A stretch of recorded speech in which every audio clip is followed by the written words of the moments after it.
sedikit. Oke, minasang, konnichiwa. Kita jumpa lagi di Narisi Talks bersama saya, Konvoy X. Kali ini saya kedatangan bintang tamu spesial, yaitu Aditya Ray, Doki Doki Station. Kemudian yang berikutnya ini dari, coba perkenalkan. Nama saya Adit juga. Adit. Oh, banyak Adit nih. Nah, banyak Adit. Ini wawancara dengan duo Adit. Oke, ini kebetulan topiknya agak unik ya, karena sebetulnya saya mau ngebahas tentang masalah yang cukup ramai beberapa minggu terakhir ini, yaitu tentang berdirinya PBSI. Nah, ini kebetulan saya kenapa mengangkat topik ini, karena ada pasal-pasal yang dianggap meresahkan, terutama bagi beberapa komunitas gamer ya, karena pasalnya sendiri bersifat multitafsir dan bisa disalahgunakan seperti halnya Undang-Undang ITE ya. Seperti PBSI ini menurut kalian tuh bagaimana gitu? Ada beberapa pasalnya sampai tersebar luas itu. Kalau menurut pandangan Bang Ray sebagai orang media sendiri itu bagaimana? Ini sebenarnya gua sendiri belum tahu banget ya mengenai PBSI ini. Seperti berdirinya tuh juga kapan. Soalnya kalau waktu masih zaman sebagai atlet e-sports, ya, hubungan antara atlet e-sports itu hanya dengan sponsor, karena pada waktu itu kan pemerintah belum menganggap ya game itu masih negatif, kan ada yang naungin sama sekali. Ya, istilahnya pemerintah tuh baru menaungi itu dari 5 tahun terakhir deh, waktu pas masih bercraft, waktu yang dipegang sama Bapak Triawan Munaf. Itu kalau pun baru salah, sejak Asian Games ya. Asian Games. Ya, Asian Games kan yang pegang masih Bapak Triawan Munaf ya. Masih Bapak Triawan Munaf, dan itu memang sebetulnya itu waktu dipegang beliau itu bisa dikatakan ekonomi kreatif, terutama ya salah satunya termasuk e-sport itu boomingnya gila-gilaan, dan disupportnya memang cukup positif lah dari pihak Bercraft sendiri gitu, Badan Ekonomi Kreatif. Tapi semenjak akhirnya Badan Ekonomi Kreatif digabung ke pariwisata ya dengan menterinya sekarang Bapak Sandiaga Uno, ini kesannya malah menghilang, kemudian ujuk-ujuk muncullah ini gitu loh. Nah terus kalau tadi kan karena saya sendiri juga begitu saya pantau juga, kok tiba-tiba gitu loh, saya sendiri juga kaget gitu loh ya kan. Kalau misalnya mau dibilang atlet e-sport juga kita kan pernah sama-sama waktu kita ikut pertandingan Gear of War ya waktu itu. Ya ente juaranya. Ya, dulu kan ada ya. Saya cuma 8 besar waktu itu. Dulu tuh paling ingat waktu ikut Dead or Alive 4 yang ke Singapura ya dulu. Ya, itu gua nggak ikutan. Gua nggak ikut gua. Oke, jadi mengenai PBSI ini sendiri, kalau gua lihat kan ini memang masalahnya sebenarnya yang ditakutkan dari PBSI ini, dari aturan-aturan yang ada itu adalah memonopoli dan membatasi, ya kan? Jadi memang justru yang pengen gue tahu ini sebenarnya pengurus dan anggota PBSI itu siapa? Apakah murni pemerintah, atau ada gamer-gamernya juga, atau ada asosiasinya juga? Nah itu. Jadi kalau misalnya dari situ kita bisa lihat apakah PBSI bisa netral atau tidak. Karena memang kalau misalnya murni dari pemerintah, dia tidak tahu mengenai seluk-beluk game ya, apalagi di Indonesia. Ditakutkan yang akan jadi keuntungan itu adalah yang dekat dengan pemerintah. Jadi misalnya developer game lokal yang merasa dekat dengan pemerintah itu bisa mendekati pemerintah, terus nanti bisa anggaplah ya ini negatifnya ya, paling buruknya mereka melobi dan meminta atau menjelek-jelekan salah satu game yang sebenarnya lagi tenar dengan berbagai alasan, sehingga game itu tidak diakui oleh PBSI dan tidak boleh beredar di Indonesia. Kalau dari pendapat gue hampir sama Bang Ray ya. Jadi istilahnya memang yang dikhawatirkan tuh kan dari pasal yang udah saya baca tuh, satu tentang monopoli game e-sport yang bisa beredar di Indonesia dan bisa dipertandingkan di Indonesia.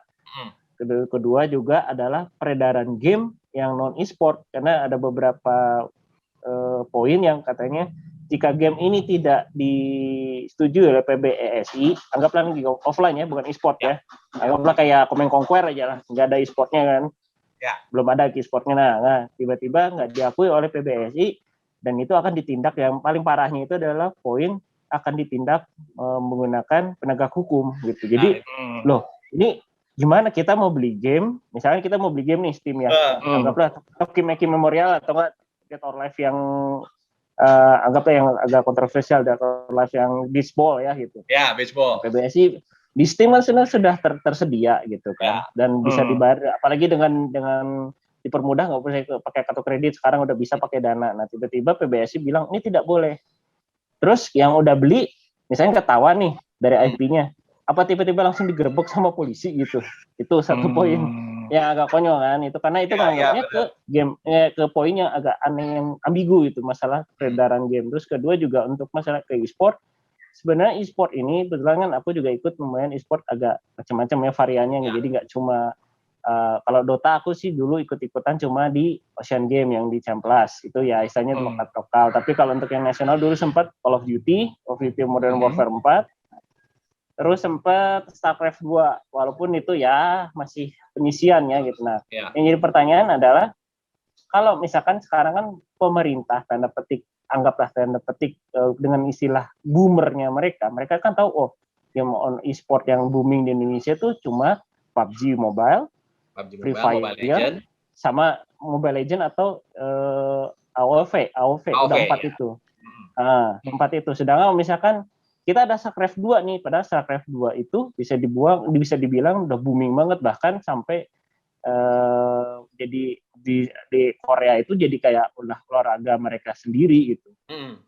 Nah, terus ditambah lagi yang paling parah lagi katanya, kan banyaknya ada anekdot yang Mobile Legends tuh lebih keren daripada Dota. Padahal Dota 2 itu hadiahnya udah setara dengan Olimpiade. Gampang ya kan gitu. Nah, makanya saya jadi bingung nih, kira-kira ini pemerintah tahu nggak sih? Maksudnya kalau misalkan ternyata, kan kemarin lihat tuh di websitenya ternyata yang dekat dengan pemerintah, PBSI ya, gitu aku lihat tuh Tencent, Bunton, terus nggak ada yang lain, misalnya developer yang dari negara tirai bambu aja yang masuk itu di situ. Sedangkan kayak Steam, EA, Ubisoft, dan Ubisoft aja sekarang tuh lagi berkembang Rainbow Six. Sekarang udah mulai ada Rainbow Six Siege. Terus juga belum lagi dari War Thunder atau World of Tanks. World of Tanks kemarin sempat beberapa tahun kebelakang ada kompetisinya. Nah, kan sebenarnya game itu kan macam-macam ya gitu. Bahkan farming simulation aja udah ada e-sportnya gitu. E-sport jadi petani itu ada gitu. Nah, kan kalau kita baca di klausanya tentang pengklasifikasian e-sport, itu banyak beberapa game yang itu nggak masuk gitu. Jadi malah masuk. Kalau saya tangkap malah kayaknya pemahaman mereka ya, pemahaman di PBSI sendiri terhadap e-sport itu nggak jauh-jauh dari game mobile doang. Iya itu. Jadi cuma satu game namanya aja, gitu. Kalau untuk e-sport itu kan yang gue tahu ya, yang kemarin aja rame, gue di Bogor tuh ada yang namanya komunitas Jabodetabek ya, itu ada komunitas yang namanya Gila Tarung. Ya, dan itu yang dimainkan, itu yang dikompetisikan Street Fighter, King of Fighter, Tekken ya. Samso, Samurai Showdown, sama paling Soul Calibur yang agak yang terakhir gitu ya. Nah, kalau istilahnya itu kan, istilahnya bahkan di luar negeri pun yang namanya kompetisi Street Fighter dan Tekken pun udah gila gitu, udah hadiahnya udah edan-edanan gitu, sudah internasional. Kalau itu nggak dihitung sebagai e-sport, terus terang gue geleng-geleng gitu loh. Jadi larinya mau kemana gitu loh? Apakah mau cuman hanya game di handphone doang? Dan setahu saya game handphone buat kompetisi ya Pak, yang nggak jauh-jauh, paling cuma PUBG, Free Fire, sama Mobile Legend paling. Udah nggak ada lagi. Ya, apakah mau istilahnya mau cuman itu doang yang bakal jadi sapi perah pemerintah gitu kan? Kan enggak lah ya. Gue bukan berarti mendukung sapi perah itu tadi ya, bukan. Tapi maksudnya sebetulnya apakah cuma hanya karena itu tiba-tiba game yang lain nggak bisa digodongkan e-sport, terus kalau misalnya nanti ada pertandingan akan jadi diilegalkan. akan jadi dikriminalkan, kan nggak bisa juga. Terus saya juga bingung. Jadi selama ini tuh kalau sebelum ada PBSI itu sendiri, kalau untuk hal-hal ya misalnya e-sports, pertandingan-pertandingan game itu sebenarnya yang menaungi apakah ada asosiasinya sendiri atau tidak sebelum ada PBSI? Sebetulnya ada. Waktu di zamannya masih dipegang Pak Triawan Munaf, kita tuh ada yang namanya IESPA dan AGI. Itu justru dua organisasi itu yang lebih ke grassroots. Jadi istilahnya lebih dekat ke kita-kita yang kaum gamer ini gitu loh. Jadi bahkan banyak pengalaman yang sudah lebih dari bertahun-tahun sebelum pemerintah dalam tanda kutip yang sekarang ya melek tentang dunia game gitu loh. Nah itu jadi buat sekarang saya mau tanya ke kalian, sebetulnya kalau sudah ada ISPA dan sudah ada AGI, masih perlu nggak PBSI sebetulnya? Kalau aku tambahin dikit ya, karena dulu aku kan sempat agak-agak bukan ngebantuin ya, tapi tahu teman yang misalnya bikin event cosplay kadang-kadang digabungin sama game. Kalau nggak salah dulu di Jakarta Utara, saya lupa nama mallnya gitu kan. Ya. Jadi ada acara cosplay, tapi juga ada acara e-sportnya juga. Ya. Jadi sebelum ada PBSI itu, dua organisasi yang tadi semula itu, mereka tuh sebenarnya jatuhnya organisasinya sebagai pengayom gitu loh. Jadi bukan menindak, bukan sebagai eksekutor gitu. Jadi misalkan gampangnya gini, saya mau ngadain event kualifikasi nasional untuk misalkan Dota 2 gitu. Ya.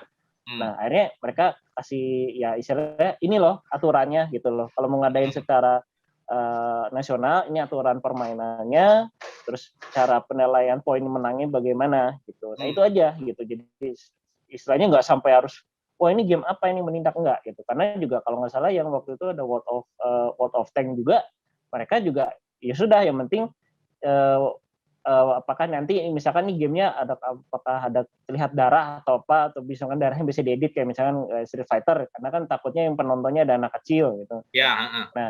Nah kayak gitu, oh bisa nih dihilangin, kayak misalnya Dead or Alive misalkan harus ditampilin, bisa nggak bouncingnya itu di edit. Nah gitu. Sebenarnya ada guideline-nya lah. Yes. Terus atau misalkan kayak waktu itu sempat ada kalau salah Mortal Kombat, dan wah ini kayaknya agak terlalu gore. Ini nggak bisa penontonnya umum, jadi paling ya penonton yang berbayar, dan itu pun juga ya saya ada guideline-nya lah gitu. Nah kalau PBSI ini sendiri, kalau saya lihat apakah lagi dari saya baru lihat fotonya aja ya, jujur, siapa mereka gitu loh. Saya pertama kali saya lihat tuh Dare gitu loh, maksudnya nggak ada muka-muka gamer semua gitu. Atau nggak istilahnya nggak usah gamer, ya streamer yang suka game aja bisa dibilang gamer juga lah. Anggaplah ada di dalam perusahaan mereka itu nggak ada gitu. Dan juga yang bikin saya ketawa dan geli adalah baca visi dan misinya mereka. Ya. Itu ini mau bikin partai sangat ini banget ya, sangat era Bapak Harmoko sekali ya.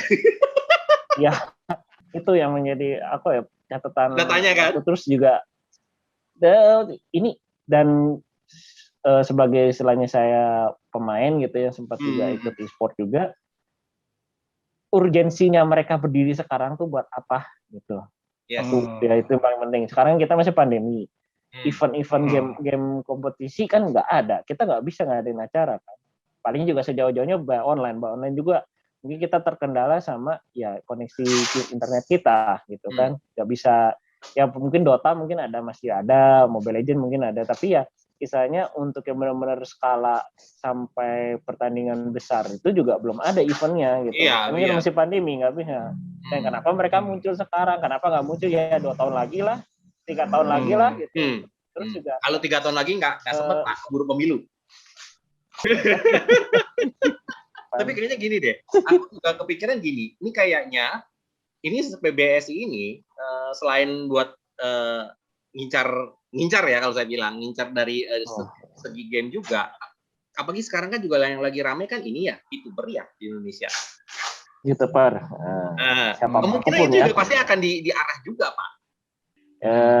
Kayaknya ada kisi-kisi kan kemarin, YouTuber aja kan harus bayar pajak kemarin. Ya kalau itu mau wajar lah. Nah, nanti udah bayar pajak, nah biasanya suka ikut-ikut nih, ada yang organisasi apa? Iya. Yang nyempil padahal sebenarnya nggak ikut apa, sebenarnya nggak perlu ada gitu ya. Ya nanti jangan salah, nanti ada Persatuan Organisasi Virtual YouTuber Indonesia. Iya. Itu diatur. Karena saya mau coba bahas sedikit ya tentang salah satu dari beberapa pasal ini. Yang pertama dari pasal 7 dari PBESI. Nah, di sini ada tim e-sport dan penyelenggara liga harus terdaftar langsung di PBESI. Oke, mungkin wajar ya, tapi kalau menurut saudara sekalian, apakah yang sudah lama berjalan itu harus juga? Maksudnya yang sudah komunitas-komunitas yang sudah berjalan lama ya, yang sudah ikut di sebelumnya di ISPA dan di AGI gitu, apakah harus daftar lagi gitu loh? Kalau memang sekarang PBSI yang sebagai apa ya, sebagai penaung dari pemerintah gitu ya, kita sih ngejar amannya gitu ya. Ya, ngejar legal ya pasti. Ngejar amannya daripada nanti suatu saat kita ngadain sesuatu tapi dibilang nggak terdaftar. Iya benar. Bakal susah juga gitu kan. Ya. Kan kemarin membandingkan PBSI dengan CESA, itu organisasi penaung game, e-sports dan semua game yang di Jepang. Itu gabungan antara pemerintah dengan asosiasi gaming di sana. Kalau di Jepang sendiri itu kan semua game harus terdaftar ya. Karena mereka kan mau nggak mau harus melalui sistem rating. Ya. Jadi ada ratingnya untuk anak-anak, untuk remaja, dan benar-benar yang hanya untuk dewasa seperti Biohazard pun bahkan ada dibikin 2 versi ya, yang grotesque version sama yang biasa. Ya. Berbeda dengan yang versi US kan. Kalau misalnya Biohazard 7 dan 8 itu kalau di Jepang dibagi 2. Ada yang versi grotesque itu yang untuk yang biasa dijual bebas di US, yang ada darah-darah gitu. Nah, makanya ada di Jepang tuh ada yang versi sensornya. Itu yang dijual normal. Seperti itu loh. Jadi semua gamenya memang terdaftar semua, termasuk yang indie game. Makanya kenapa di acara-acara Tokyo Game Show gitu itu mereka menjadi semacam tempat buat mereka untuk mendaftarkan game-game mereka untuk diketahui oleh para CESA itu. Jadi anggota CESA memperkenalkan mereka ini seperti apa. Karena memang Tokyo Game Show sendiri kan diadakan oleh CESA. Si organisasi itu sendiri. Nah, itu memang dia misinya jelas gitu. Jadi untuk menaungi semua publisher dan juga untuk melindungi gamer. Nah, itu melindungi gamernya itu yang perlu saya fokuskan gitu di sini. Nah, kalau di Indonesia bagaimana? Karena kita tahu sendiri ya, Indonesia itu kan kita ya mau nggak mau kita harus mengakui sejak dulu kita dimanjakan oleh bajakan segala macam. Kita nggak ada lah yang namanya bahkan kita bisa melihat anak-anak bisa main Grand Theft Auto dengan tenangnya tanpa ada pengawasan apapun gitu. Seperti itu. Menurut saya ya mungkin kalau dari segi positifnya dengan ada PBSI berarti pemerintah kan udah mulai serius ya dengan adanya e-sports dan potensi dari apa yang bisa didapat dari e-sports ini. Cuman memang untuk pelaksanaannya ini yang kita perlu pertanyakan, apakah memajukan e-sports Indonesia atau malah akan menjadi memundurkan e-sports di Indonesia. Nah, itu memang banyak sekali yang harus kita lihat dari segi berbagai segi ya. Nah, kemudian ini saya langsung ke pasal ini ya, ke pasal selanjutnya, pasal 39. Nah, di sini ada beberapa, yaitu mewajibkan publisher game mendaftar game yang diterbitkannya agar dapat beroperasi di Indonesia. Kemudian penerbit game wajib mendaftarkan game ke PBESI untuk dapat beroperasi di Indonesia. Kemudian PBSI menjadi satu-satunya induk organisasi yang berhak menentukan suatu game untuk dapat diakui sebagai e-sport di Indonesia. Kemudian jika penerbit game ingin terdaftar sebagai game e-sport secara nasional, maka penerbit wajib melakukan permohonan ke PBESI. Dan yang terakhir, PBSI bekerjasama dengan aparat penegak hukum dan pihak terkait untuk menghapus atau menghentikan akses dari suatu game e-sport yang tidak diakui oleh PBSI. Masalahnya kan jadinya rancu, Pak. Kalau misalnya jadi kan ini kan dianggapnya kan semua game yang beroperasi di Indonesia, berarti yang mau masuk e-sport maupun tidak itu tetap harus masuk lewat PBSI. Nah, itu yang bikin bingung. Itu kan kalau misalnya kayak Sony ya, kayak PlayStation gitu kan dia udah ada distributor resminya ya di Indonesia segala macam gitu kan.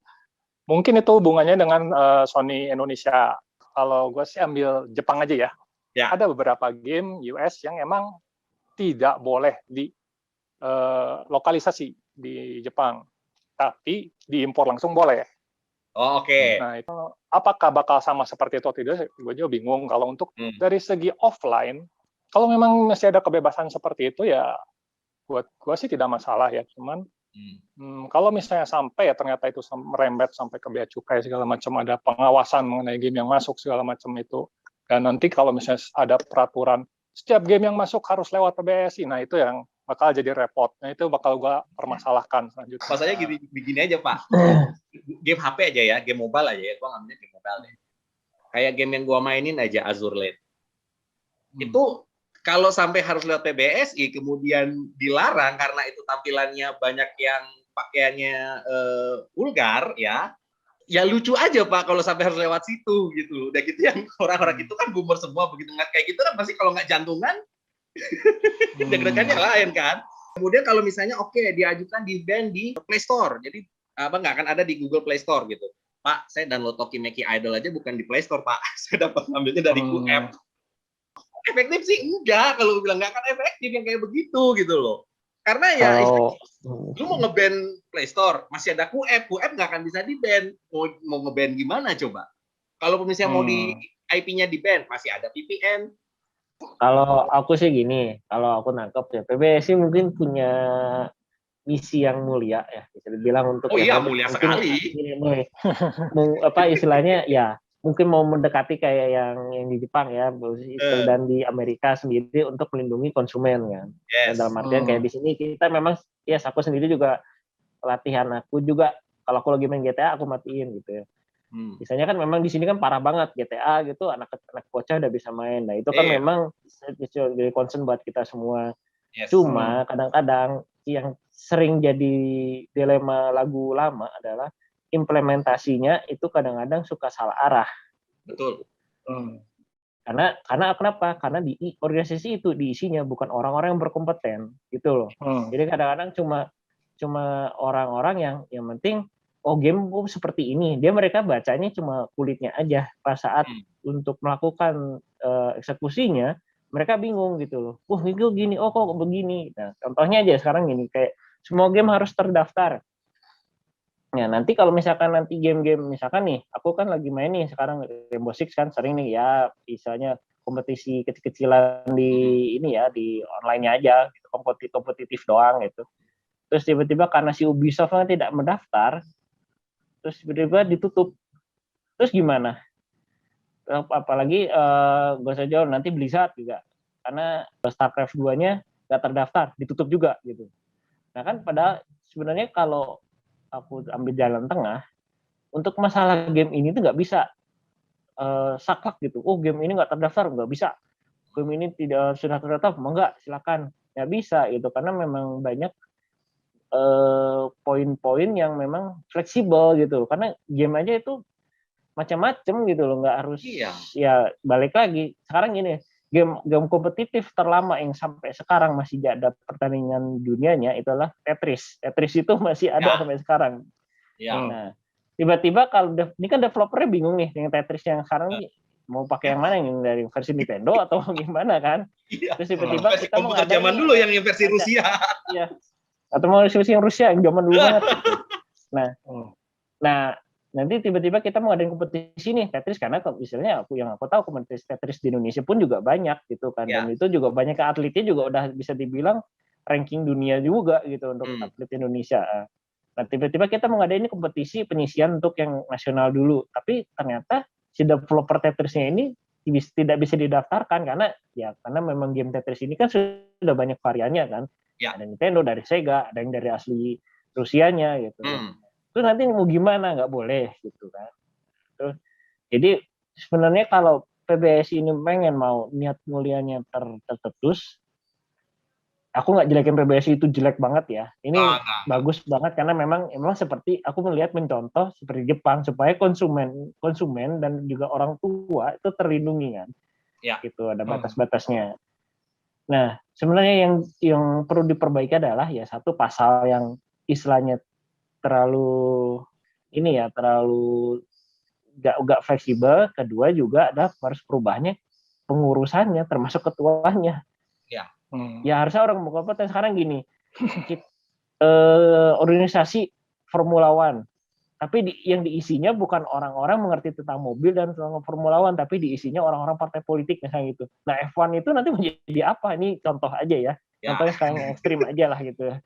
Misalkan diisi partai politik dari misalkan anggaplah Formula One dipegang sama Amerika, dipegang oleh ketua partai Demokratnya atau partai Republiknya gitu. Terus kalau ngadain formula, bingung kan mereka. Sedangkan Formula One itu kan hampir sama kayak game. Banyak tiap tahun tuh berubah peraturannya. Ya, betul. Nanti chassis mobilnya begini, nanti nggak boleh pakai turbo, nanti sekarang boleh, nanti harus bisa pakai isi bensin, nanti tahun ini nggak bisa pakai bensin. Nah seperti itu. Sama Formula One, kenapa aku ambil contoh Formula One? Karena itu Formula One sama dengan game. Karena game itu fleksibel, nggak bisa. Gini ABCD nggak masuk ABCD nggak bisa kayak gitu. Ya mau nggak mau ketua umum juga harus diganti. Bukan dari mantan intelijen ya. Iya. Itu karena orang harus berkompeten, karena ini bukan bidang yang bisa dibilang mudah. Jangan salah, game hobi, masalah hobi itu bukan hal yang mudah. Iya. Bahkan orang yang gamer sendiri juga ada beberapa banyak yang misalnya, aduh saya nggak tahu, misalnya kayak tadi Bang Rey kan, aduh saya mau udah nggak ngikutin game e-sport sekarang gitu kan. Kalau saya kan saya masih ngikutin nih e-sport yang sekarang, kayak aku masih main kayak Rainbow Six, War Thunder kayak gitu kan, itu termasuk War Thunder. Terus sama kalau Company of Heroes 2 itu udah e-sportnya. Yang nggak usah jauh-jauh di lingkungan sekolah gue aja, kan udah dianggap gamer kan, tapi di sekolah itu lagi bikin tim Mobile Legend, gue nggak ikutan, gue aja nggak dianggap jadi buat gamer, gue nggak ikutan gitu loh. Iya. Bukan bagian. Jadi memang dunia game tuh sangat luas ya. Itu yang memang sebenarnya dari awal tuh pengen buat tekanin di sini. Jadi kalau dari segi idealnya gue mengenai PBSI itu, memang harusnya di situ jangan hanya orang pemerintah saja, tapi juga ada orang-orang asosiasi gamesnya itu sendiri yang bisa yang tahu mengenai bisnis game dan seluk-beluk industri game di tanah air dan juga gamer. Karena memang itu yang paling ideal untuk sebuah organisasi ataupun badan hukum yang menaungi para gamer dan juga developer game di Indonesia, apalagi yang berhubungan dengan memajukan gamer dan e-sports itu sendiri ya. Karena bagi gue, menurut gue sih PBSI juga kan mungkin akan menaungi developer game dalam memproduksi game mereka itu ya. Iya. Apalagi kan kalau lihat masalah kita kan salah satunya di masalah kita di game kan salah satunya ya game bajakan kan. Walaupun sekarang kita sudah perlahan-lahan sudah mulai meninggalkan itu, tapi kan tetap masih ada orang yang punya pemikiran, ngapain gue beli ori? Kalau bajakannya kali saya kalau ada pataninya ada gitu. Masih ada yang punya pemikiran gitu, dan jujur gue bilang masih banyak gitu loh. Pasti banyak begitu. Sudah pasti. Ya kan? Nah, salah satunya cara apa yang aman biar nggak kena ke masalah petani? Mobile. Kalau mobile kan mau legal kan? Karena ya nggak akan mungkin lu main Mobile Legend bajakan dari mana, orang itu udah pasti ori kan? Tapi sebenarnya bajakannya itu pasti ori gitu kan? Nah itu gitu sebenarnya gini loh, ada semacam pemahaman di sini kalau misalnya, makanya developer lokal di Indonesia itu kan lebih banyak memilih untuk memasarkan game mereka di luar Indonesia dibandingkan di Indonesia sendiri. Iya. Karena kan alasan utama mereka itu karena takutnya hari ini dirilis, besoknya udah ada pajakannya. Sejam kemudian versi pataninya keluar. Kayak gitu. Itu ya mungkin itu salah satu tugas yang harus diemban oleh PBSI. Jadi memang adanya keikutsertaan asosiasi game dan gamer di PBSI itu adalah wajib buat gua ya. Ya, kalau itu oke lah, kita bisa sepakat lah ya kalau itu memang, karena ini juga untuk kepentingan kitanya juga, baik dari developernya juga maupun dari gamernya sendiri juga, supaya di satu sisi kita juga bisa terlindungi dari sisi legal ya, karena gue yakin banyak gamer juga, gue sendiri juga kalau untuk urusan legal mah kita mah puntennya sabodo teuing gitu kan, kecuali kalau udah kena kasus baru kita kebingungan gitu gimana gitu kan. Nah semoga dengan adanya PBSI ini kita sebagai gamer maupun juga sebagai developer juga terlindungi gitu. Kita sebagai konsumen bisa menikmati hak kita sebagai konsumen, developer juga bisa menikmati haknya mereka sebagai developer. Seharusnya kalau aku bilang harusnya itu yang jadi isu lebih krusial dari PBSI daripada sekedar ngurusin yang beginian gitu loh.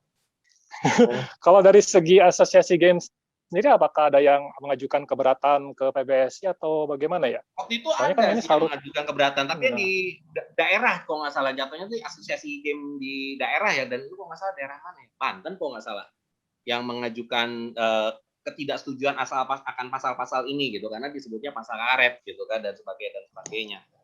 Itu yang saya lupa entah di daerah Banten, entah di daerah Sulawesi Selatan gitu, saya lupa. Pokoknya ada yang mengajukan keterberatan mereka akan pasal-pasal ini gitu loh.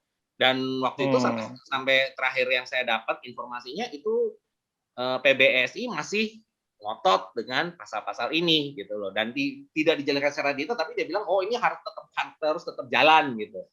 Ya, buat saya sih agak disayangkan ya. Harusnya kalau bisa dijelaskan secara lebih detail, mungkin mereka yang lain-lain bisa akan lebih paham gitu. Karena jangan salah, itu gue sampai dapat berita juga dari Twitter, itu salah satu game streamer ya mungkin tahu ya, Reza Arab itu juga sampai angkat bicara untuk soal ini gitu, untuk masalah ini gitu loh. Ya lucu aja gitu loh.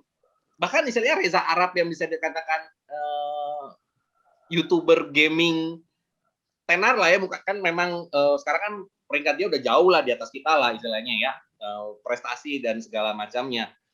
Ya sampai beliau aja sampai tidak dilibatkan dalam untuk masalah beginian, itu buat saya itu tanda tanya loh. Buat saya sih tanda tanya.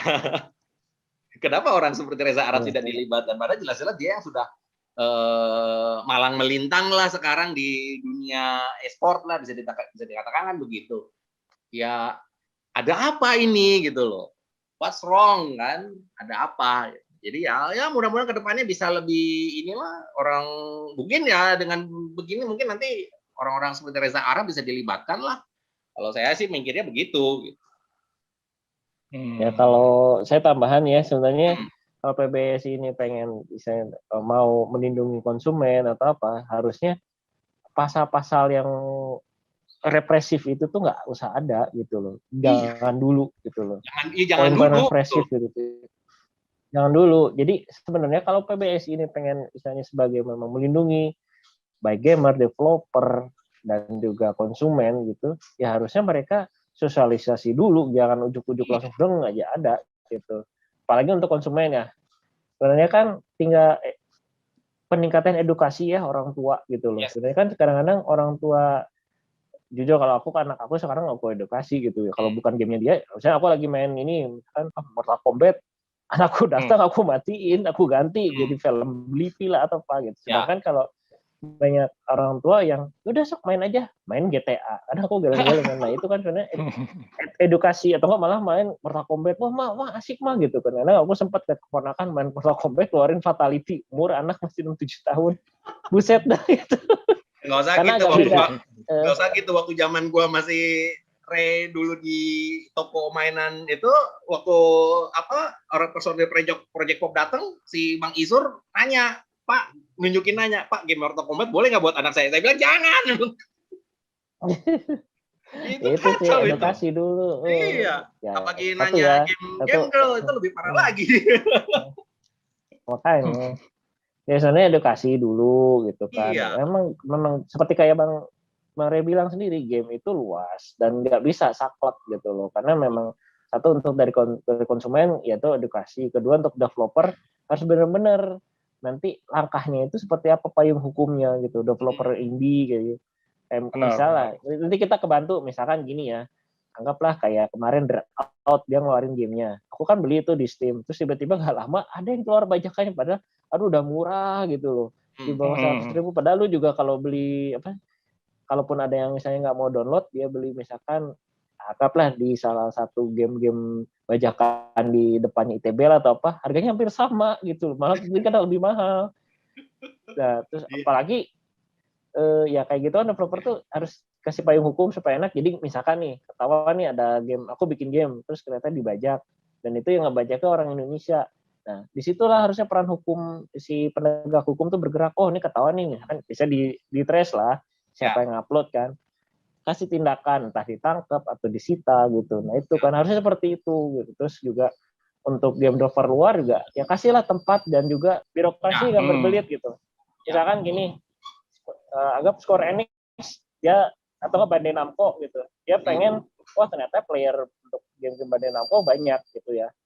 Ya misalkan kan dia bikin salah satu cabang di Indonesia, dipermudahlah birokrasinya. Ya itu perannya PBSI kan, mereka pemerintah harusnya jadi jembatan supaya developer luar juga, misalnya kayak Ubisoft, Blizzard Activision atau EA sekalian gitu, bisa buka kantor di Jakarta, dan itu dipermudah birokrasinya. Karena kan kalau dengan developernya luar itu bisa masuk ke Indonesia, yang jelas pasti game-game akan lebih murah gitu. Nah, yang penting birokrasinya permudah dulu, jangan ujung-ujung dipajakin dulu. Iya. Justru ujung-ujung dipajakin, kejar pajak mulu. Nah, developer mana ada yang mau? Bapak-bapak udah dipalakin duluan. Justru itu, jadi memang dari dulu tuh pengen banget ya ada, kita tahulah pemerintah Indonesia tuh kaku dan kolot. Harus ada satu badan mungkin yang memang, nah justru dengan adanya PBS ini yang kepikir malah harusnya ini jadi satu badan yang bisa melunakkan pemerintah atau memberitahu pemerintah mengenai game-game itu sendiri. Jadi yang selama ini pandangannya negatif, hanya game tuh pasti negatif, ada selalu negatif, ada positifnya, justru harus ada yang menjelaskan seperti itu. Nah, pikirnya justru PBSI harusnya tugasnya seperti itu. Selama ini tuh ya kayaknya belum ada gitu yang bisa mendekati pemerintah dan memang untuk lebih membuka mata mereka mengenai dunia game ini gitu. Dan lagi tadi menyinggung bajakan ya tadi. Memang itu kita butuh, kayaknya kalau misalnya untuk langsung ditangkap itu susah ya di sini. Memang kembali lagi kita harus ke edukasi.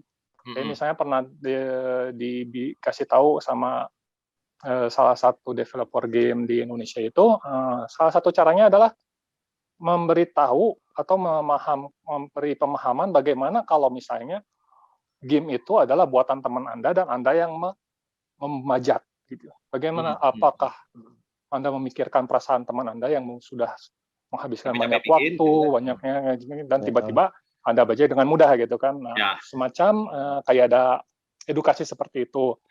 Yang apalagi yang baru-baru ini kan yang lagi hangat mengenai Nintendo menang banding dengan untuk yang game-game bajakan itu kan. Jadi salah satu situs penyedia ROM Super Nintendo dan segala macam itu kan kalah banding akhirnya. Dan itu menjadi model abandonware itu ya. Ya, jadi yang Nintendo menang dan semuanya itu dihapus yang di ROM itu. Ya, benar. Yang bikin miris itu adalah tanggapan orang-orang di sini. Jadi yang, wah, Nintendo kok gitu banget sih, padahal kan itu meningkatkan penjualan konsolnya sendiri. Malah sampai ada yang bilang, wah, Nintendo kurang ajar, bakal boykot semua produk ini. Udah sesuatu yang ngaco itu. Kita ada yang mana yang salah, yang mana yang benar tuh nggak tahu mereka. Game-game Indonesia itu masih seperti itu gitu kan. Jadi itu justru tugas PBS itu di sini gitu.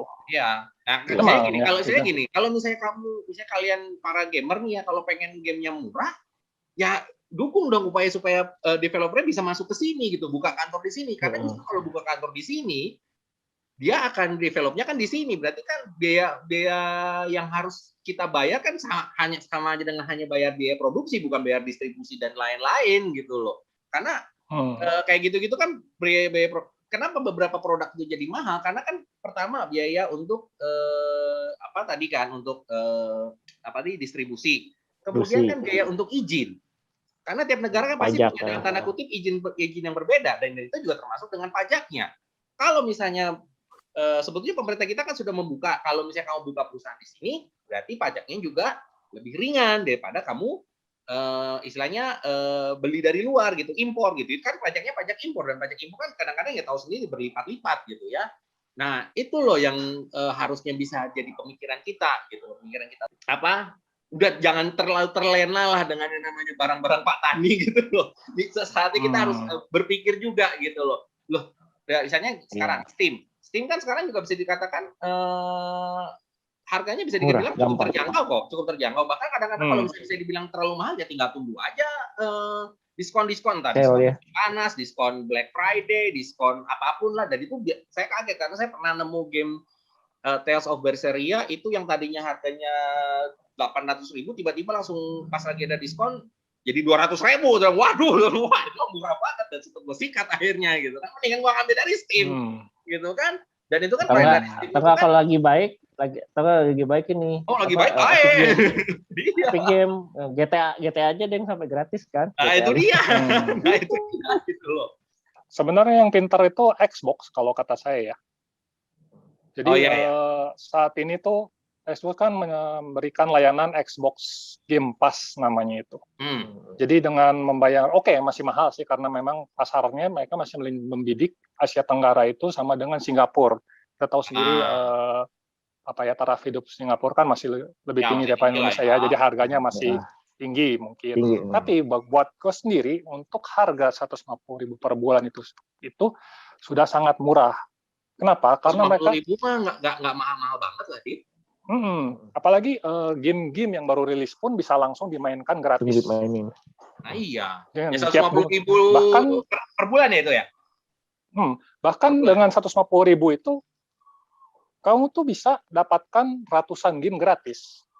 Yang mungkin tiap bulan agak ada beberapa yang diturunkan, terus ada yang naikkan baru lagi. Tapi itu jadinya gimana ya? Waktu mikir daripada main beli Patani juga, lagian kita nggak jelas ya kalau misalnya game-game Patani gitu kan, kalau buat gue sendiri, karena memang game retro, game-game kopian PlayStation 1 sama Sega Saturn tuh banyak yang udah nggak bisa dibaca sekarang. Jadi dulu mikir-mikir tuh, aduh, percuma banget gue dulu ngumpulin banyak-banyak, sekarang nggak jadi harga apa-apa gitu kan.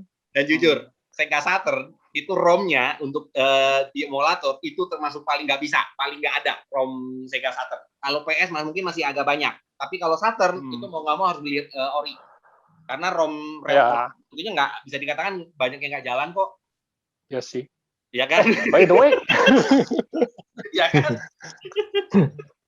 Iya, makanya kalau gue kan memang selama ini nggak suka emulasi ya. Kalau untuk game retro memang sebisa mungkin main di konsol aslinya, karena prinsip gue sendiri itu game itu bakal 100% keluar kemampuannya kalau dimainkan di konsol yang seharusnya. Konsol aslinya. Ya kalau gue sih berharap Saturn keluar mininya aja. Nah, itu masih susah karena emulasinya memang belum ada. Kalau nah, itu dia. Kalau sampai mini itu sampai ada, mungkin gue akan consider ambil. Jadi ini sebagai penutup aja ya. Jadi kalau menurut Bang Adit sama Bang Ray sendiri, untuk sekarang apa yang harus kita lakukan menghadapi PBSI ini sendiri? Oke, gue fokus di PBSI-nya aja ya. Jadi buat gue PBSI itu harus terdiri dari orang-orang, pertama pemerintah yang bisa menjamin hukum ya, dan bisa menerapkan undang-undang yang ada di Indonesia. Kedua, asosiasi game. Jadi asosiasi yang tahu banget mengenai industri game baik di Indonesia maupun di luar. Ketiga, gamer itu sendiri. Jadi dia bisa memberikan pandangan mengenai pandangan dirinya sebagai gamer untuk peraturan-peraturan yang akan dikeluarkan oleh PBSI itu sendiri. Dan sehingga diharapkan PBSI itu bisa menjadi badan hukum yang memang benar-benar bisa memajukan industri game di Indonesia, bahkan e-sports di Indonesia, tanpa harus ada berbagai polemik yang akan timbul dari keputusan-keputusan maupun undang-undang yang dikeluarkan oleh PBSI itu sendiri. Kalau dari saya hampir sama kayak dari Bang Ray, tapi ada tambahannya ya, kalau bisa komposisinya adalah memang betul harus dari pemerintah, harus ada, dari asosiasi game juga harus ada ya, dan sisi gamenya juga harus semua ya, jadi bahkan mau dari mobile phone, PC, Xbox, PS, retro pun juga harus masuk, dan juga gamer-gamer yang bisa bilang ya ini ya influencer gamer lah, ya misalnya mereka kan sangat mengerti tentang game-game apa yang mereka mainkan, apa yang mereka sering streaming ya, dan inilah sebenarnya PBSI ini sebenarnya bisa jadi jembatan untuk semua 3 poin tadi gitu loh, dan juga semoga kedepannya ya Indonesia bisa dilirik pasar luar bahwa sebagai potensi game yang sangat besar, karena kita tahu sendiri bahwa buktinya adalah Gaben dan juga beberapa developer game dari luar sudah melihat bahwa tingkat pembelian game dan juga beberapa poin untuk main game itu sangat besar adalah di Indonesia. Dan itu yang kalau untuk dari pemerintah itu adalah satu sektor ya bisa dibilang income lah gitu. Yang penting kan kemarin sempat ada beritanya tuh orang beli bocil beli koin FF sampai 2 juta, 4 juta. Ya, itu.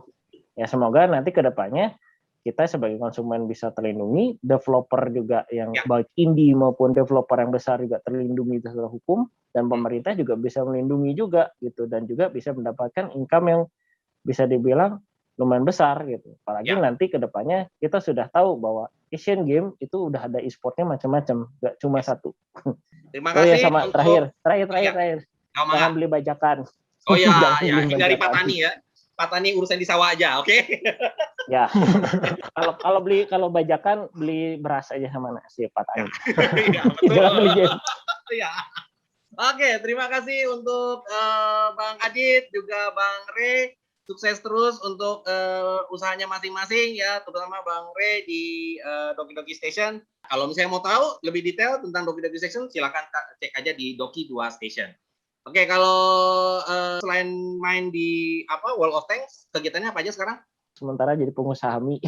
Oke. Jualan mie. Jadi kalau mau pesan bisa pesan di mana? Di mana? Oke, pokoknya mie gabut aja. Mie gabut, Dapur Jawi. Dapur Jawi ya. Wilayah penjualannya di Jabar aja pokoknya. Jabar. Oke, sip. Oke, kalau gitu mantap. Kalau gitu terima kasih sekali lagi untuk Bang Adit juga Bang Ray atas waktunya. Kedua gamers ya, dan satu mantan gamers yang sudah fokus di dunia media. Saya sendiri juga sibuk di medianya juga. Ya. Sekarang saya pro gamer, sekarang retro gamer. Oke, sip. Sekarang retro gamers juga. Kalau gitu kita ketemu lagi di Nadi Sekotox berikutnya. Saya Konvo X, si Komandan Robot, signing off. Terima kasih. Matane, bye-bye. Bersama PB Sport Indonesia, melangkah bersama song-song masa depan. Harumkan nama di kancah dunia, majulah e-sport Indonesia.